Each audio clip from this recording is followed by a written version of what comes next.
that is before the House, at a time when the country's financial situation is in dire straits. But you have nine minutes, Honorable. Thank you, sir. But before I get on to that subject matter, since the Honourable Minister who preceded me made mention of Tamil political prisoners, I'd like to tell him that this is a matter that we have been agitating for, as far as I remember, from 2010 when I entered this House. We have not allowed even one session of Parliament pass by without raising that issue. So for over a decade, we have agitated this. In the year 2011, His Excellency Gotabaya Rajapaksa, when he was Defence Secretary, facilitated me to visit prisons and obtain these details of these prisoners, which I did and gave the then President, Honorable Mahinda Rajapaksa. So, for 10 years this has been talked about. You have expressed interest in doing something. No government ever said, no, we can't release them. But you kept them for 10 years. Even yesterday, it was strange that a minister from the government is pleading with the government. That's what the statement said. It's pleading with the government to work out a system of release. There was a prominent judge before whom I used to appear, and he used to say this. He would say, if somebody is threatening to mark a document, you can rest assured that the document will never get marked in the case.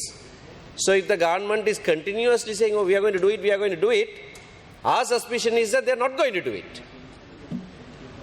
So without talking, without saying this ad nauseum, release them.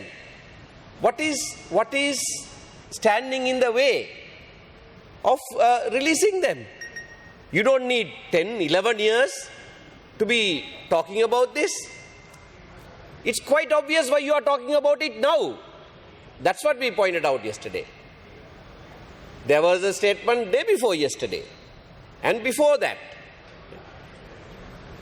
The Prevention of Terrorism Act was brought into this country in 1979 for 6 months as a temporary provisions act. Even now it bears that name. I mean, that's how serious it is. It still is called Prevention of Terrorism Temporary Provisions Act for duration of 6 months. It extended in 1982. It was made permanent, but the title remains. When you are on this side, Honorable Dayasiri Jayasekara, you have attacked the Prevention of Terrorism Act. You have talked about political prisoners. Right? And today you say you welcome it. Don't just keep welcoming it. Do it. We want to, there is no point of order in that. If you want to reply, you can reply to me at any other time. Right? Just want to clarify. We never attacked the PTA when we are in the government. We wanted to change it. But the problem is the way it is going to be changed. The clauses that they wanted to put, we don't want to put that. Because the terrorism is somewhat developed now, Speaker. That was the issue. Right, order, you can't let him go on like this. Continue. I mean, how much time did you give him? It is not a point of order. As he started, you knew it was not a point of order. Right. You couldn't have allowed him to take my time like that. Surely you know what a point of order is. So, all I am saying is, there is no point in just threatening to repeal it or threatening to change it. Just do it. Show it by your action. Just because some meeting is coming round, some report is due somewhere else, you jump and say these things. But you don't do it.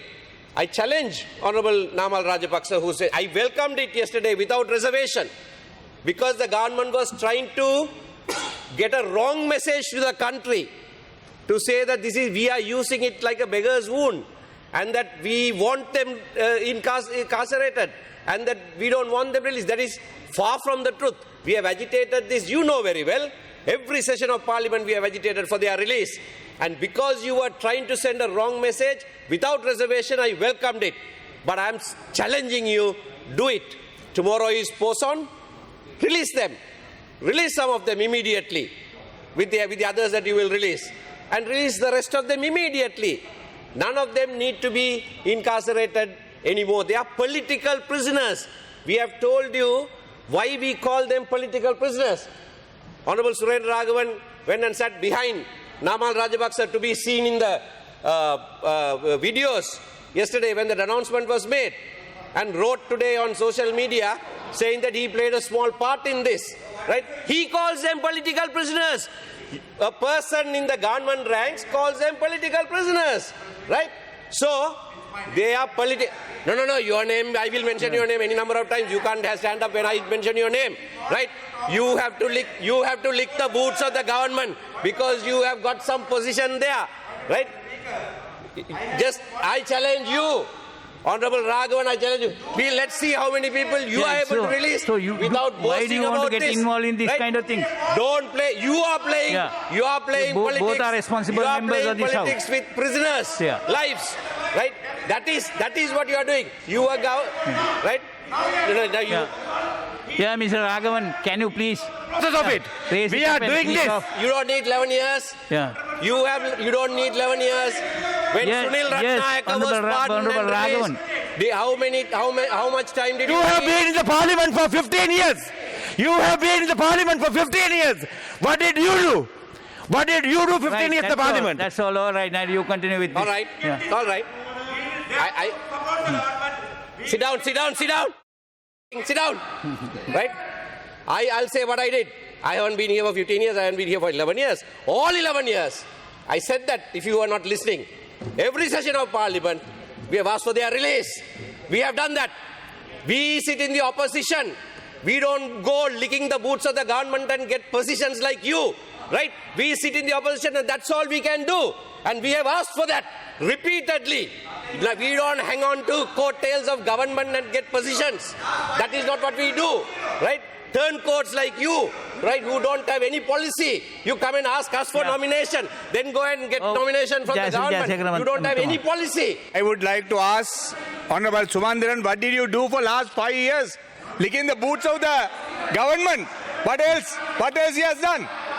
Right, I'll say you more than 100 prisoners were released between 2000 and... Please sit down, sir. Right. Tell that... So, right. Don't get involved that you go ahead with your speech. Why do you want to worry about it? Now, between 2015 and 2019, more than 100 Tamil political prisoners were released. I am not satisfied with that. We pressed for the release of everybody. But if you ask, what did you do? We pressed for it. We sat in the opposition. We were not part of the government. Right? We were not part of... We are not like you. We are not like you. When Maithripala again you are getting involved. Yeah. Then when you come and sit here in the government ranks. So I'll get on to the matter at hand. There is a very serious financial issue that the country is facing. And today supplementary estimate has been presented and the justification for that is COVID-19. We do appreciate that you need money, that you have to fight this hard. But it is only in this house that we can actually talk about whether you are doing that in the proper way. I am glad two of the persons I wanted to mention are in the house today. Right? Honorable Professor Tissavitarna is here. The most respected, most senior person in the field is part of the government. He's an MP. He is in parliament. One who knows about viruses more than most people is with you. I saw a few days ago, he had made a public statement saying the army commander doesn't know anything about viruses. Very true. Army commander doesn't fight viruses. He can't even see them. You have to look at it through a microscope. Honorable Professor Tissavitarna knows. Why don't you use him? Why are you using the army commander? The other person is Honorable Dr. Suhasini Phanapilla. an expert in public health. That is her field, right? You appoint a minister in charge of COVID-19, but none of what she says happens in this country. And when she raised an alarm about money, now today you have presented a supplementary budget. When she raised an alarm about money, what did the chief opposition whip do? He went to the press and said, oh, she is under immense stress. Now, Honorable Mrs. Vanandapule, your whip wants you to be referred to a psychiatrist. That is what he was telling the people, right? Your chief government whip was referring you to a consultant psychiatrist. Now, when we have, this is a government that is so fortunate to have two people who must make decisions, who must take the lead, right? You have them with you, and you are fighting the virus like fighting some foreign troops. Give it to the army commander. What does the army commander know? What does the army commander know about even law? To say that there is a lockdown here, there is a travel restriction. Where is it? Where is it? A law must be in writing and must be published. Only then it qualifies to become a law. Right? Nothing. PMD, Presidential Media Division. Is that how laws are made? Now he is silent. Honorable Dasir Jayasekara, who have been in this house for so long. Is that how laws are made? You pride yourself calling yourself a Democrat. You give all that power to one man and he issues media statements. And that is considered law. He says, if I speak, that is the circular. Circular. That is the law. The circular law. Right? Okay. So now you can laugh. Right? You are enjoying what I am saying. But you mustn't allow that to happen. If you are a responsible minister in the government, you must not allow that to happen. You are mismanaging. You are mismanaging this pandemic. That is why we are in the third wave now. You are unable to manage it. We will even have a fourth wave, and more people will die. Right? There are variants happening. This is a new phenomenon. Right? Health authorities, health experts must take the lead in this matter. So we don't mind voting for supplementary estimates. You need the money. We do know that. Around this time last year, we even went to court, asking that Parliament be reconvened, and one of the reasons we asked for was to pass estimates so that it can be used to fight COVID-19. That time you did not want. You did it by executive fiat. Now you are coming to Parliament. This is a proper procedure. Another thing, you need laws. So I keep saying this not only because I have presented a bill, but you need laws. You need proper laws. A country must be governed by laws, not by executive fiat, right? Not at the whims and fancies of the army commander of the country. This house is redundant. This house has become redundant if this house cannot make laws for 1 year on this crucial issue. Most other countries, within weeks, made laws, special laws, to combat this situation. And here, we don't want to do that. Why don't we want to do that? Because that will impede with the way the army commander will function. Right? He wakes up one morning and he decides how this must be handled. So, this money, you have Itukama fund. Right? Only after a question was asked about its utilization, you came up with 23% that had been used. In January, only 6% had been used. Right? You have that money. You have called for funds. People are donating. Use that. Use that first. Up to now, only 1.3 billion, only 300 million has been used. You have 1.75 billion in that account. Honourable Member, you have consumed 5 minutes more. I think there is more time, sir. Some of the honourable members have conducted another session of Parliament in the centre today and gone out. They may not come back. They are holding Parliament outside now, I am told. But anyway, help me by finishing. Thank you, sir. I'll wind up. So the only point I want to make is that we must get together and fight this. And we, on this issue and on many other national issues, we don't play politics. Please don't, just to get popularity, accuse us of playing politics. But you are not utilizing members who have been elected by the people to get together and face this situation. You're not doing that. The constitution of our country is not designed in that way.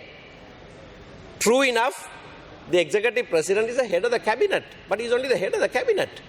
The executive consists of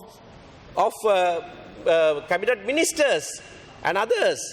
So we are a house of representatives. We must express the views of our people. We must participate in decision making. And we are appealing to the government. Do that. If you do that properly, we can win this battle against COVID-19. But if you go the way that you have gone so far, I'm afraid there will be no place to lay our heads. Thank you.